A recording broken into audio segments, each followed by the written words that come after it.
Salut fidèles abonnés, merci de recevoir mes salutations agro-éco-responsable. La terre ne trompe pas, c'est vrai, on ne triche pas avec elle. Ravi une fois de plus de vous servir dans cette énième vidéo. Comme vous savez, chez nous, c'est la rupture de terrain et non celle de bureau. Si vous nous découvrez à travers cette vidéo, alors ceci n'est pas un hasard. Car si vous êtes tout simplement du coup à la recherche de conseils, d'informations, d'astuces pour pouvoir améliorer votre agriculture et parvenir à une agriculture qui puisse être rentable, stable et durable.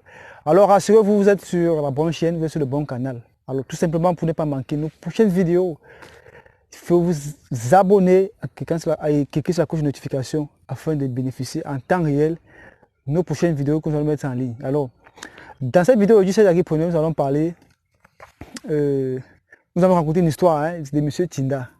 Une histoire très intéressante que beaucoup de promoteurs subissent et nous pensons qu'il est temps de partager cela avec vous afin que cela puisse vous édifier, que vous puissiez aussi mûrir et apprendre de cela. Mais avant d'aborder l'histoire de M. Tinda, j'aimerais tout simplement vous rappeler que nous organisons le 18 septembre à Yaoundé et le 25 septembre à Douala une formation en héliciculture qui veut tout simplement dire élevage des escargots. Une formation 100% pratique et c'est la deuxième édition. Ce sur la demande de beaucoup. Alors, n'hésitez pas à aller dans le description de la vidéo pour cliquer sur le lien et vous enregistrer et profiter de la formation. La formation pour vous former aussi en ligne. Donc, on va aborder aujourd'hui maintenant le sujet de M. Tinda. Alors, M. Tinda, c'est un jeune promoteur, un jeune agripreneur de la diaspora qui décide de se lancer dans l'agriculture. Et il met sur son exploitation, il emploie des jeunes et il a un campement qu'on peut voir peut-être en arrière. Sauf que le site est un peu très loin du goudron et par conséquent pour cela, M. Tinda avait besoin d'un moyen de locomotion pour ses gars parce que c'était un peu difficile pour lui, il devait sortir les gars et autres. Bon.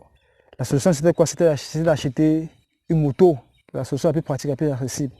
Donc, mais sauf que en fait, ce que M. Tinda a fait comme première erreur, c'est d'acheter une moto neuve pour mettre à disposition des gars sur le site.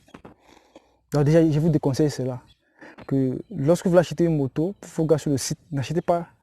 C'est pas pour dire qu'il faut pas acheter une moto neuve, mais d'entrée, acheter une moto neuve, c'est pas conseillé. Il faut acheter une moto vraiment de seconde main. Parce que le rôle de cette moto sera juste de déplacer les gens qui sortent et qui entrent. De deux, en fait, comme deuxième erreur que M. Tinda a fait, c'était de ne pas maîtriser son personnel. Il ne connaissait même pas comment s'appelle son personnel, il n'avait pas de référence, il n'a pas de, de photocopies d'identité de ces gars, il n'a pas de registre. Or, c'est une erreur fatale. Pourquoi? En fait, parce que cette moto neuve que M. Tinda a achetée s'est vue emportée par un des personnels. Et maintenant, il ne savait plus comment faire pour retrouver même ce personnel. Il portait plainte mais contre l'inconnu, alors que c'était son technicien de surface en exploitation, qu'ils ont travaillé peut-être pendant un moment. Donc vous voyez donc que quand vous embauchez, il faut bien pouvoir avoir un registre, il faut bien pouvoir avoir le référencement de votre personnel. Si je vous demande, vous qui regardez cette vidéo, connaissez-vous votre personnel? Avez-vous enregistré votre personnel? Avez-vous les photocopies de leur identité dans votre exploitation ou avec vous dans vos souches? Si ce n'est pas le cas, rassurez-vous déjà de faire cela, parce que c'est très important.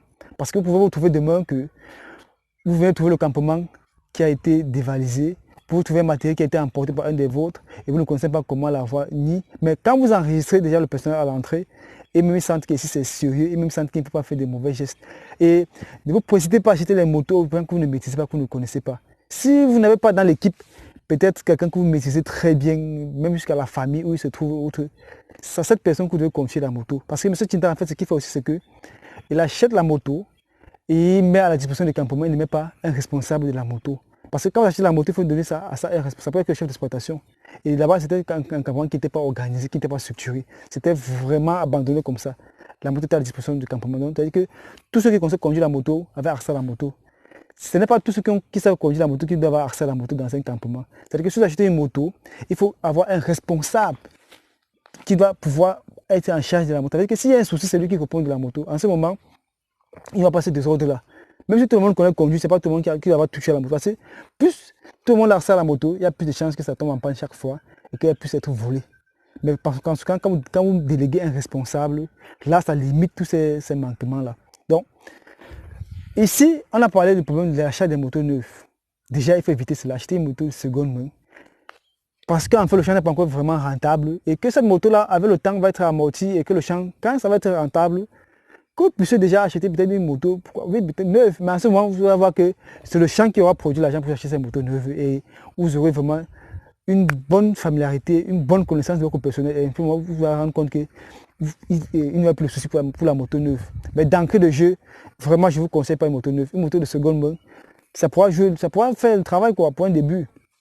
De deux, structurez votre exploitation, hiérarchisez et trouvez un responsable pour la moto.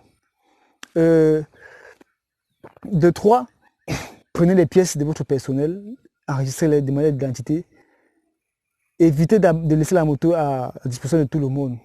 Je pense qu'avec ça, vous n'aurez pas tombé dans le piège que M. Tchinda a eu. Et beaucoup sont ceux qui ont subi cela, qui subissent cela au quotidien. Et je pense que c'est parce qu'en fait, l'exploitation n'est pas structurée, n'est pas organisée, que tout cela se passe. Donc, si vous regardez cette vidéo, on a tenu à porter ceci à vous parce qu'en fait, c'est récurrent dans les exploitations. Et on ne souhaiterait pas que vous puissiez être à la place de M. Tchinda, que vous puissiez apprendre. Peut-être vous sentez vouloir vous lancer. Peut-être vous vous êtes lancé. Et vous n'avez pas pensé à faire ce dont on conseille dans cette vidéo. Donc, alors, il est temps de mettre cela en pratique, d'éviter, afin que vous puissiez éviter ce dont M. Tchinda a été victime.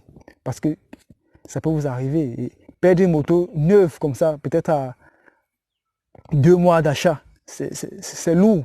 Ouais, c'est un investissement qu'on a fait et qui, quand ça va comme ça, ça fait mal. Vous voyez donc que si vous n'êtes pas fort psychologiquement, si vous n'êtes pas fort mentalement, vous allez pouvoir abandonner. C'est pourquoi on a eu à faire une vidéo où nous allons parler de la RDPC, qui parle de rigueur, qui parle de discipline, qui parle de courage et de patience dans l'agriculture. Parce que tout ça comme ça, là, si vous n'êtes pas courageux, si vous n'avez pas la patience, si vous n'êtes pas fort mentalement, vous allez pouvoir vous décourager et abandonner.